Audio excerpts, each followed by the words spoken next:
Hey everybody, welcome to the Legacy Universe. It's me, Ash. And it's Sean. Hey. Happy Mando Monday. Here we are, another Monday, talking about season 2 of The Mandalorian.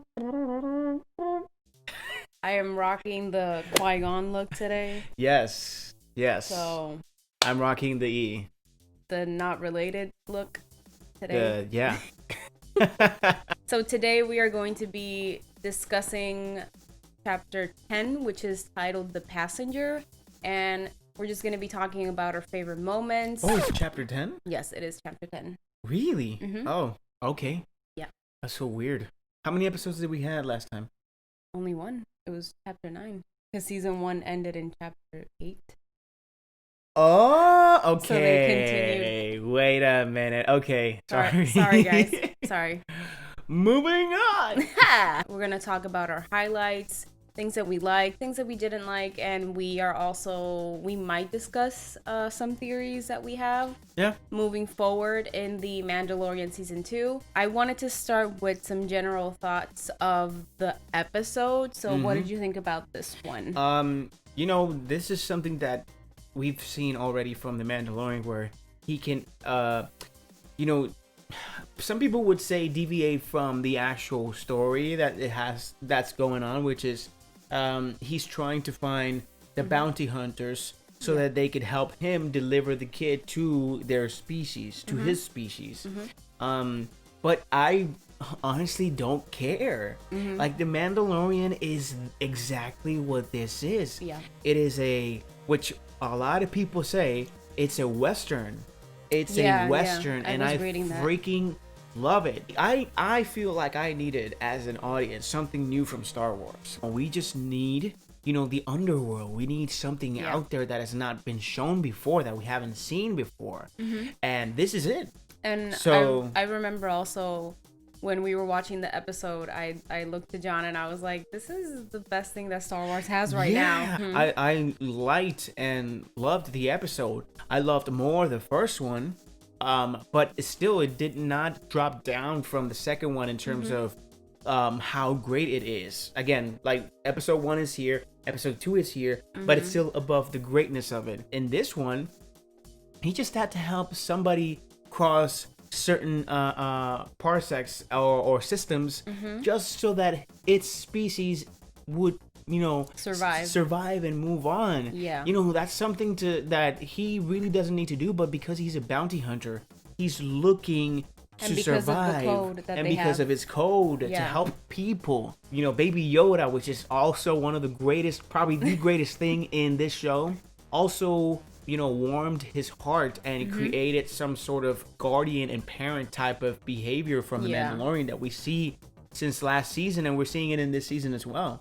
I loved it, and I hope I can continue loving every episode. They have their own levels of greatness, but it's overall great still. I would say that I felt that this episode had a better pace than the first one. Like, it felt really like yeah, and it was. I can tell exactly what you mean. It was a steady pace. This episode is not as long as the first one. I think it wasn't either. The first one was 54 minutes. 4 minutes. This one was 41. 41. I really like the feel of the show, and it was like the same thing that you were saying. Even though The Mandalorian since season 1 has been a collection of different stories, I think they're enjoyable because there's something that's always connected to the main storyline. Yeah. Like, even if it's the silliest side mission, there's always something that appears that connects the Mandalorian to his mission to bringing the child back to its kind. Yeah. I love the collection of monsters that they are presenting this season. It's new. Like, we have not seen them before. Even other species. Yeah, wow. We had the dragon in the first episode, and in this episode we get a spider, which looks... a spider and its children and its offspring, actually. It was amazing. It looked epic. That whole sequence was great.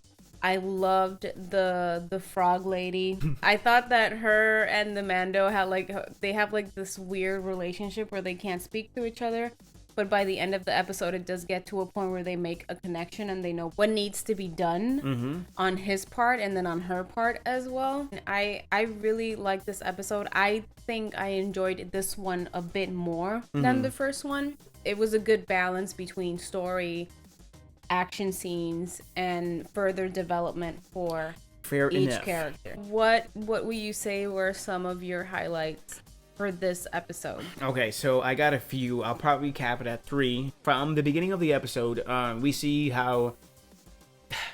Okay, this is actually a highlight that comes across episodes, which is the fact that they're still focused on Tatooine.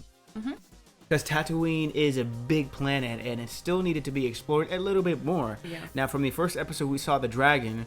This episode, we were back into talking with this character, which, man, I'm so happy that I keep seeing her. Yeah. Pelimoto, man, I am so happy that we keep seeing this actress and this character because it's so much fun. She's so interactive and she's so, I don't know, so... great. She's great. I feel like if she weren't stuck with her job with the droids, I feel like she would be a great partner for the Mandalorian. And this is definitely a character that you can remember, and which actually, okay, so this is my second highlight that I keep seeing this character, and this is a character that you can pretty much remember. Yeah, that's my other one that I keep seeing her, and she has so much great chemistry with the Mandalorian.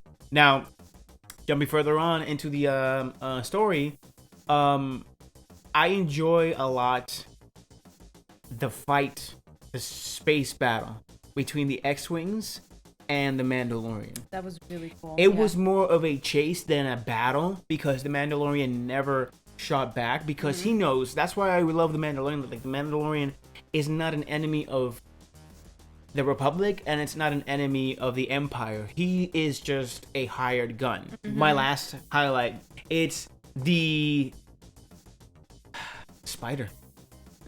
The big ass spider. Yeah. It's great. One thing that I love from this show is, and I'm saying this with the Frog Lady and Baby Yoda, is the fact that they're practical. Yes. They're not digital. There are some scenes where Baby Yoda, you can tell that it's digital, but it's not all the time. And it's not overwhelming. It's when it's really necessary. It's effective. It works. And I really love it. So I would love for them to keep showing this part of Baby Yoda and whatever other creatures that they decide to include in the season. I loved when the Frog Lady jumped. That when was she started crazy. hopping. That was crazy. We did not expect that. That was when they were being chased by the spider. Yeah, and it was wow. great. I said like, oh, she's hopping. Yeah. I love the fact that she used a robot to translate her language. Yeah, that was man, so that was so good. Smart. That was so good and smart and creative by even the creative team. It helps you not underestimate, because you would automatically think, oh, she's a frog lady, she doesn't know how to do it. And when she started talking through the robot and using it as a translating device for the Mandalorian, you can tell she is smart. She's a very smart lady, man. Like, my mind was blown, and I remember I was smiling throughout this whole episode. This is the thing that makes the Mandalorian, outside of him and Baby Yoda, so great. You have characters that can surprise you, and you can expand the lore in every single species and whatever new species comes into play. We have to talk about Baby Yoda and his obsession with frog embryos, and he ate a spider. Yeah. He ate the spider. So this is the thing that Baby Yoda has had since the first season. That if you have been seeing The Mandalorian, you should know that Baby Yoda loves frogs. Like, he would take frogs and he would eat them for breakfast and dinner. He literally ate a live frog, like hopping, and he went like, whop. I have to say that I talked about on our last video, I asked you the question if you thought that Baby Yoda was going to talk this season. We did get a little bit more of the gibberish that he has. Yes, so he's actually beginning to learn how to at least understand the Mandalorian and try and talk. I'm really curious to see if that's something that's going to keep evolving, and we'll see in further episodes, maybe by the end of the season, him saying like, I love you, Dada. I was going to say also, I liked the resistance as well. I Yeah. like that whole sequence. Even though the Mandalorian is showing us a different side of Star Wars, it's always nice to have, you know, that old school Star Wars feel with the resistance. And it feels here like and there, it here feels and there. like we're getting here and there is great. Yeah. Not all the time, because we want it to become it stay on its own thing. But eventually we know that they're gonna run into, you know, some Jedi, because we know that Ahsoka Tano is here. But Yeah. is she a complete Jedi in this one, or is she just, you know, a fulcrum like when she left? And she left the lightsabers actually in the last place that we saw she was in Clone Wars. Ash has not seen that, but No. she actually left her lightsabers in the crash when she crashed with Rex. I enjoyed this episode. I thought the pace was really good. Story was great. The adventure aspect and action aspect was fantastic. I love the Frog Lady. Still love Baby Yoda. I will always love Baby Yoda until the end. And I love the spiders. I want to see more monsters this season. Oh man, and Baby Yoda keeps getting cuter. He keeps getting cuter, and Disney knows it. And I have to say that one last thing that I loved about this episode is the fact that it's not done. It stays on a cliffhanger, and we are still going to continue the Mandalorian's mission to, I believe, is Trask. That's where they're supposed to go. Yes, because the Lady Frog's husband is found the only place that is habitable for them and for the children that are embryos could grow up and still survive. Yeah. Do you have anything else No. to Again, overall, I love the episode. It was great. Yeah. Hopefully it continues that way.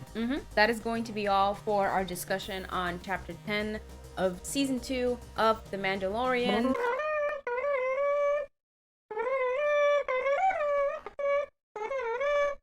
If you guys are interested, this show is currently streaming on Disney Plus, and it has episodes out every Friday.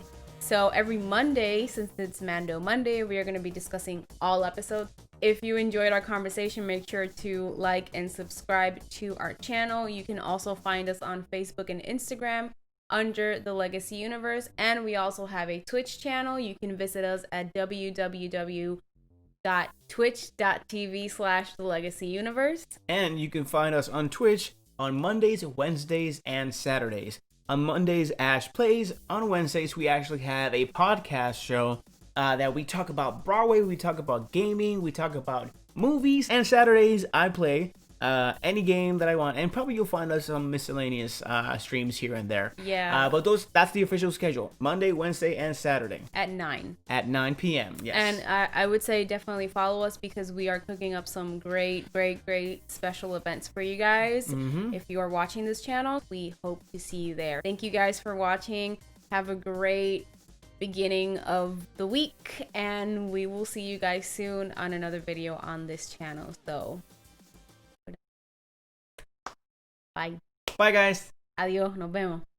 Adiós. Adiós. Bye. Bye. Te veo. Nos vemos mañana.